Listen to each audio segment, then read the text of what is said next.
TV with 1 million eyeballs across the globe. Connecting schools, universities, industries, and corporate houses.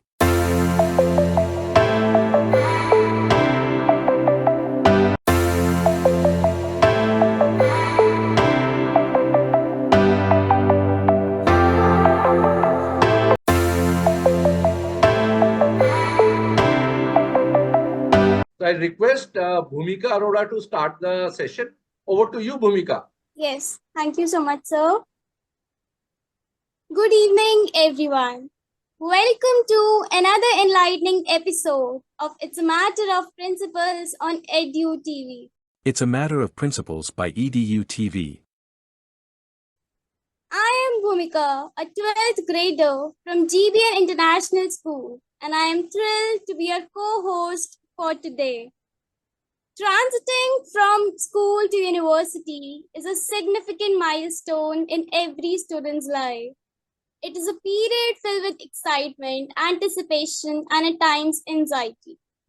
Today we have the privilege of discussing this crucial phase with three esteemed guests who bring a wealth of knowledge and experience to the table. Our host for the session is Dr. Amitabh Upadhyay, Campus Director at Symbiosis International University, Dubai Campus, UAE. With his extensive experience in guiding students through the admissions process and university life, Dr. Upadhyay has a deep understanding of the challenges and opportunities that lie ahead for students transiting to university life. Joining us as our special guests are Dr. Pramod Mahajan, the Director and Principal of Sharjah Indian School, Sharjah, UAE, and Ms. Shalini Rawat, Vice Principal of Olive International School, Doha. Mr. Mahajan and Ms. Rawat have been instrumental in shaping the academic journeys of countless students and are here to share their insights on how school can better prepare their students for the next chapter in their educational journey. Together, we will explore the strategies and support systems that can ensure a smooth transition for 12th graders as they move on from the familiar environment of school to the diverse and dynamic world of university. So without further ado, let's dive into this engaging discussion. Dr. Upadhyay, over to you. It was wonderful listening to you, Bhumika. All the very best. And I hope you do well in your professional career once you grow. Thank you, sir.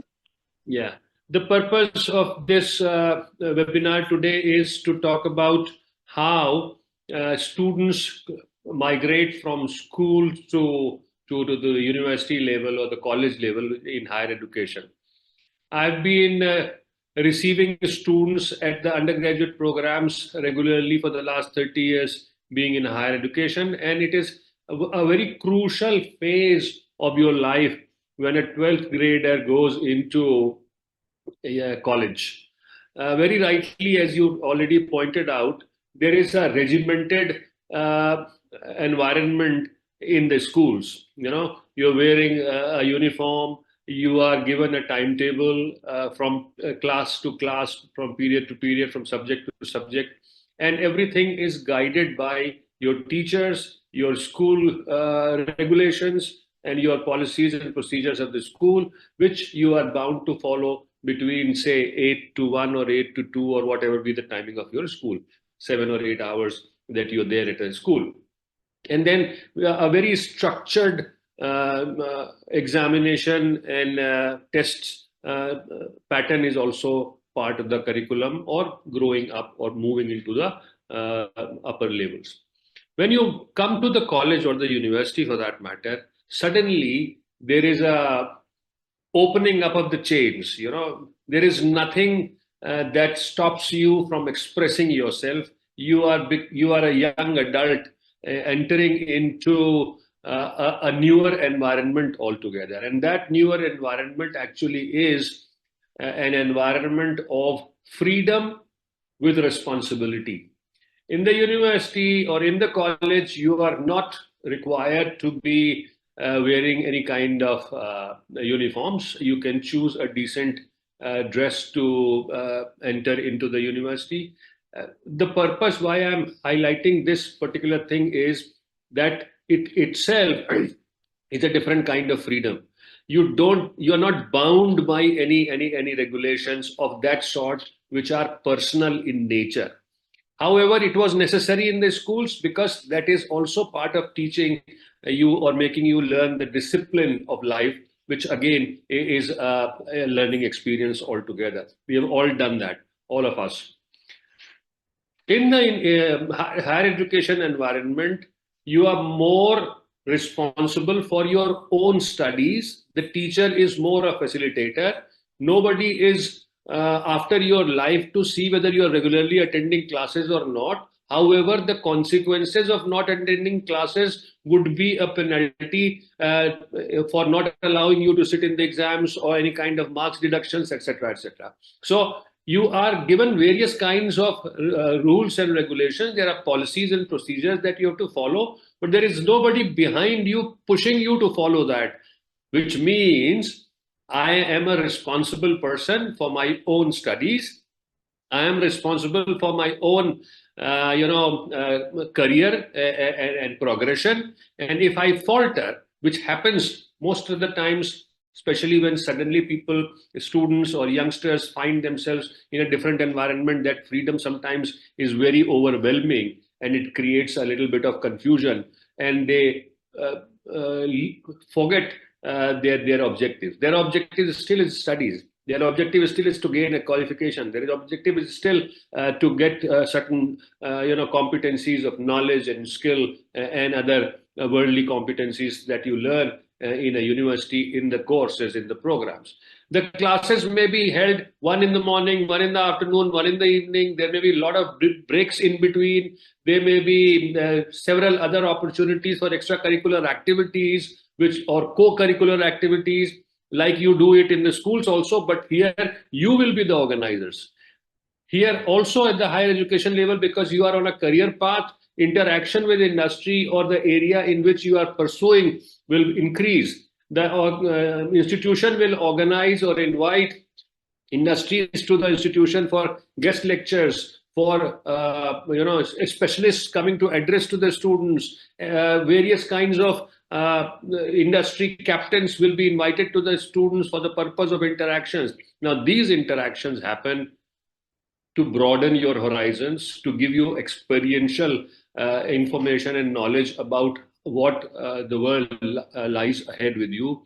So for a well-rounded personality, it is not only academics at that level. You will have to have the communication skills, interpersonal skills, emotional quotient, as we call it nowadays, more and more. The pandemic has shown us that it is required for you to be more adapting to the world tomorrow. You never know. So academically, I may be qualified, but how do I become a lifelong learner?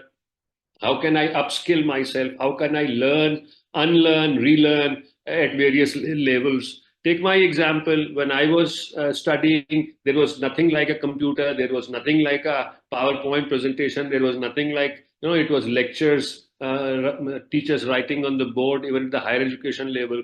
But today, information is available to you. I've been saying that regularly. Knowledge is no more a preserve of a professor. You have all the knowledge available on your smartphones, but how to use it, how to best make good use of it, and how to utilize it for the furtherance of your career. That is what higher education is all about. So it is more life skills combined with academics. It is more opening up of the world for you. It is more interactions with adults in an adult to adult kind of an approach. That is what higher education is all about. Cautious, be cautious. A word of caution: don't get carried away with the freedom. Take it with a pinch of salt and regulate yourself. Be responsible. Right? Very right, sir. So I'll not take much of your time. No. Thank you very much to all of you, and all the best, the 12 graders. Thank you, Amitabh sir. Sir, as Dr. Pramod and Madam Shalini, they hand over their 12 graders to the universities. So I will request Dr. Pramod Mahajan to give, sir, like what we have seen, students, the 12th graders, because of the change in the atmosphere, change in the, like, they get a lot of liberty in the college. What we have seen, a lot of students, they are they're scoring pretty high in schools. Because of this change, the CGPA goes pretty low in the first semester itself, sir. What is your Yes, advice, yes. Dr. Mahajan, for the same? Afternoon, and thank you, Dr. Amitabh, to give a descriptive version of how that transition from schooling to the colleges and universities and all.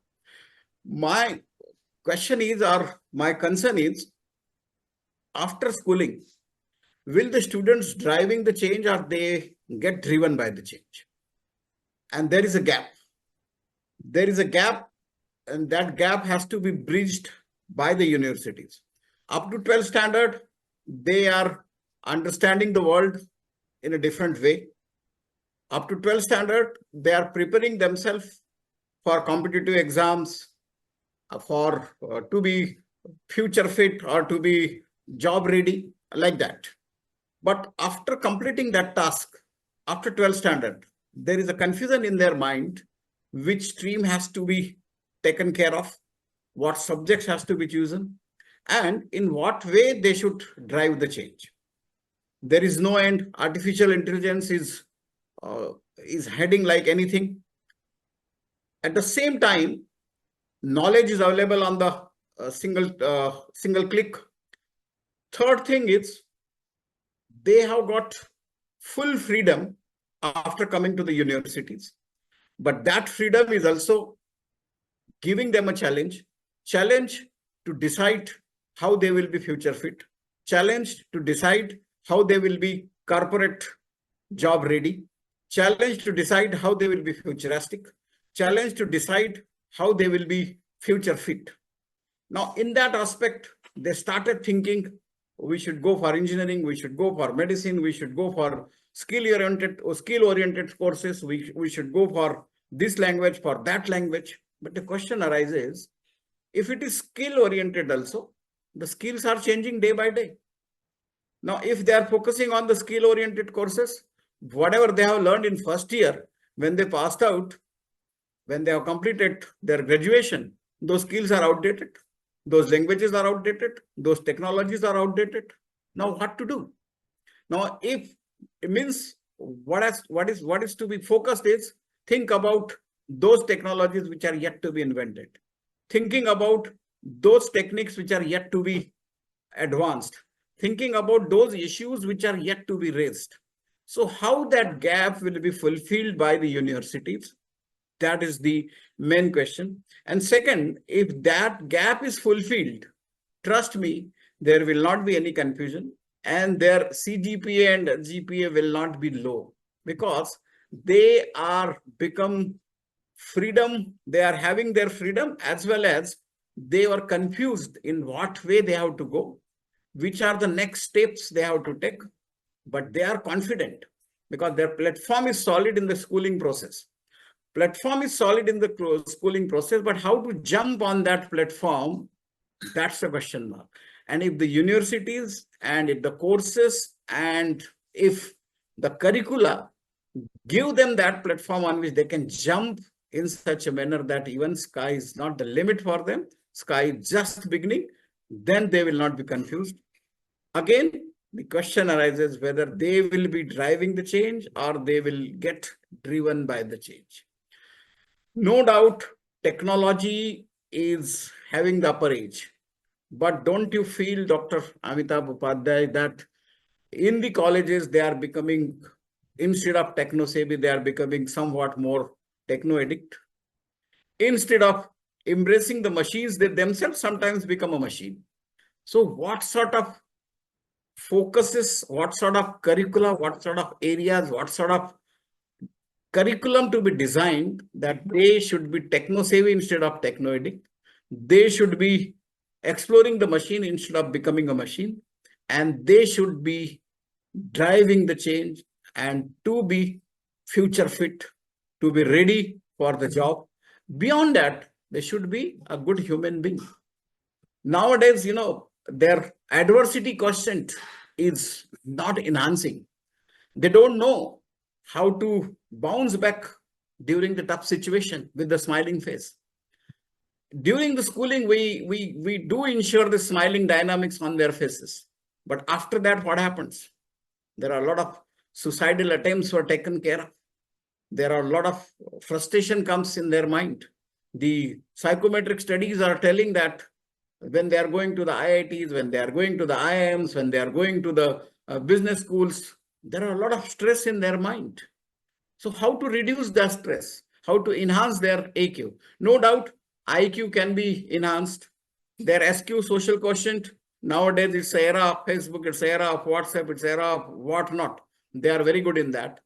EQ, their emotional quotient, anyhow, they were grown up, so they manage that thing. But adversity quotient, which is the main cause, which creates stress, which creates such type of environment in which their CGPA goes down. So what's your input on that, sir? Thank you.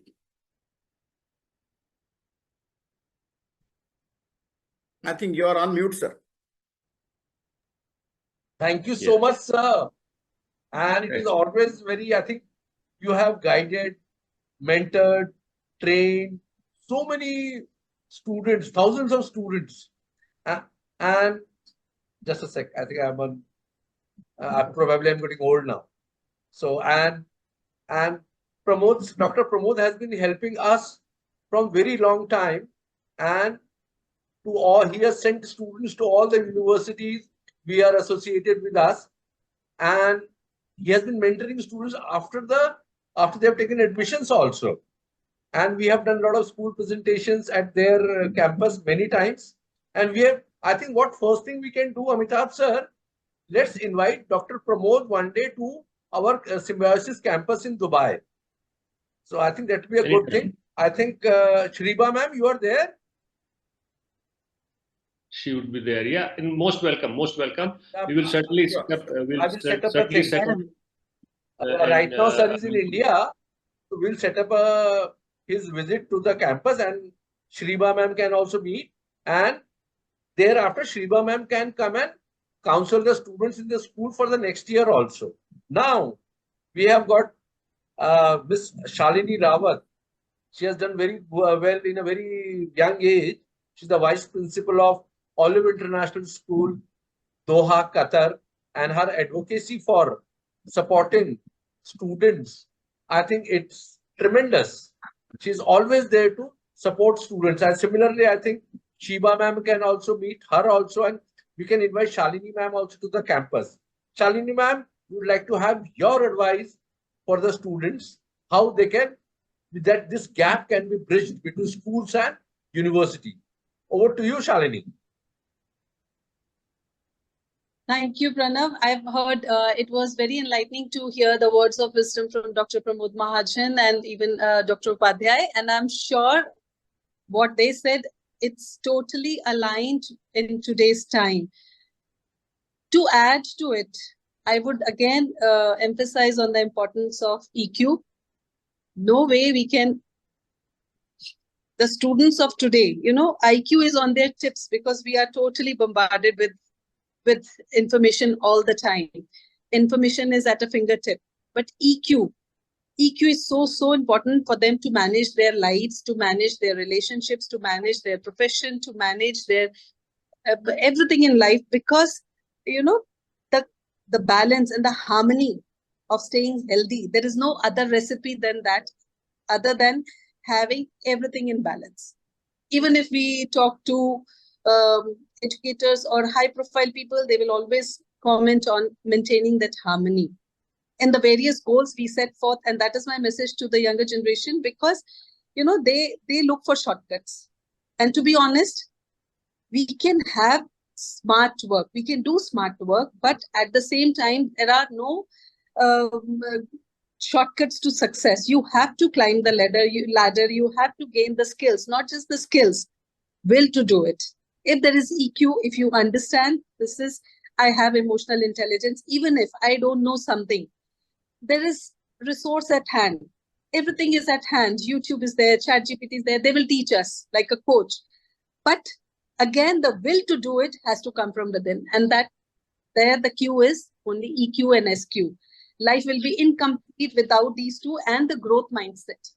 If the children decide, oh, now after 12th, all that foundations are over, I am a free bird, I think that becomes more challenging because, as Sir said in the beginning, freedom comes with responsibility. And they should know how to handle that responsibility along with freedom, to enjoy the fruits of freedom in the long run, to enjoy. And I see that in the generations, that they are panic stricken, they are already with stress, they have so much of stress, even mobile can give them a stress, and there could be aimless scrolling.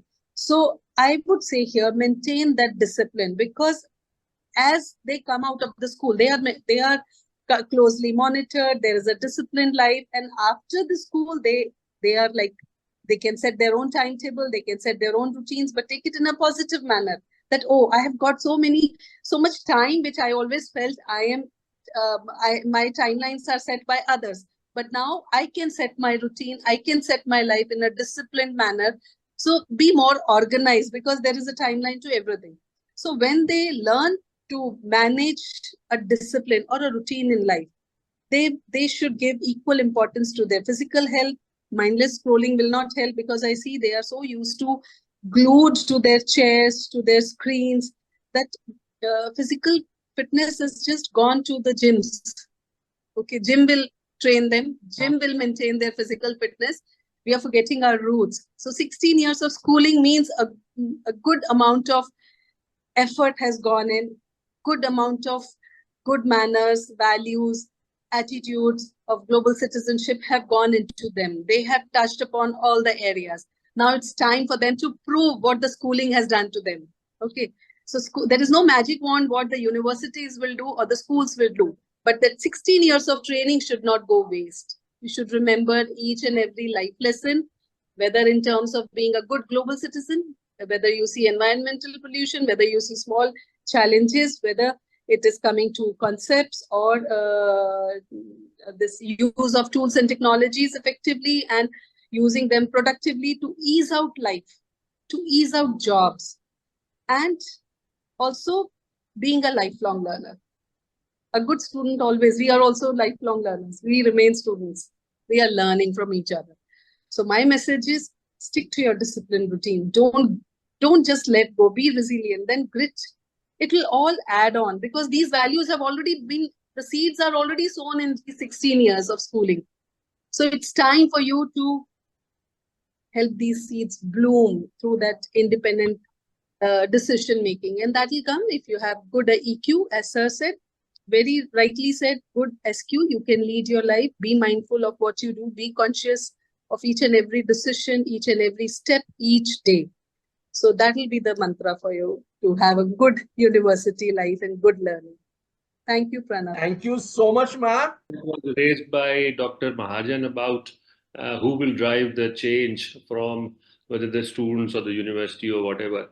And then the questions that get raised always, the stress of IITs and IIMs, the students are going into some kind of, suicides are happening and all these things. There are, you can't segregate or separate schools from universities or universities from schools. There has been a complete blackout of those, junior schools and higher education interacting with each other. They don't interact with each other to understand what is required and what is not required. At our level, we find that the students are so regimented earlier that suddenly that the thing that we talked about, the freedom spoils them sometimes, some of them. Secondly, the pressure at schools. All of us have just now acknowledged that knowledge is no more a preserve of the teacher. It is available on a click of a button. Everybody knows that. Now, when it is available to them, why are we forcing down their throat such a big syllabus? Can't we be guides at that level? Let them have their freedom a little more at the school's level itself. Why is there a big pressure? And unfortunately, in larger countries like India, where we have large populations, there is a lot of competition, and that competition creates a lot of pressures on parents also and teachers also, that students should do or youngsters should do well. I would suggest Bhumika to be more free in thinking what she wants instead of being told that you have to become an engineer or a doctor. Engineer and doctor is no more the only career left in the world. There are n number of such careers which you enjoy doing. So think of something where you can enjoy doing something instead of looking for a career. You are at school and a university to learn, not to be a slave of a corporate house. That is what is very, very important. So let us be a little more freer thinkers at the level of schools. From the very beginning, ask questions. How many schoolings have become, school has become such a regimented area. This is the syllabus, this is the exam, you have to do this. If you don't score 90%, 95%, 98%, 99%, you are a failure. Not at all. Yesterday, just a small example. Yesterday, Rahul Dravid gave a small statement that he played 640 innings, out of which 470 times he scored less than 50 runs. And still, he is considered to be a very successful batsman, whereas his failures are more than his successes. So he has learned more from his failures and become a great cricketer and great coach instead of being. So are we afraid of failures? Why should we be? Are we telling our students at all levels, from KG and nursery to the higher education, that failures are bad? Why should we? Let them experiment to the world. Let them take the world as it comes, which is a little difficult. Combining engineering with economics, music with medicine, why not? I have the talent, I can do that. Why should it be so structured that I can? If you are studying biology, you can't take mathematics. If you are studying this, you can't do that. Why? Because the world is more open. So it's a small thought, food for thought for all of us, from the point of view of youngsters. How should they be groomed at education? Thank you so much, sir. At the same time, it is very easy to say, but where is the platform available when the students of engineering is dancing and taking music and all? That platform is not available. We are only talking. We are only everywhere. Talking. It is available, sir.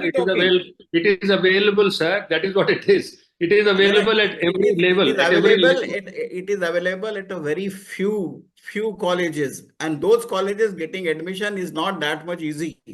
Again, a little information. Western education, especially the American education, we have adopted the British system in India, CBSCs and so on and so forth. In the American system, there is about 1/4 of general education part of the syllabus. So we are still in India. We are still in India. We cannot escape from that. I am in Dubai, and I'm offering. I'm offering. In Dubai also, like I spent 10 years in Dubai. Dr. Amitabh, what we should do, once Dr. Amitabh should also come to Sharjah Indian School, interact with the students, and similarly, he should also interact with the students at Olive International School, Qatar. So I think we should do that. That will definitely help to bridge this gap. So I will request Bhumika to just conclude the session. Bhumika knows we have a counseling session for this year's admissions immediately after this in Middle East only. Bhumika, can you just conclude it? Yes, sir. Thank you so much, Dr. Upadhyay, for leading his insightful conversation, and a heartfelt thank you to Dr. Mahajan and Ms. Rawat for sharing your valuable perspectives on ensuring a smooth transition for 12th graders from school to universities.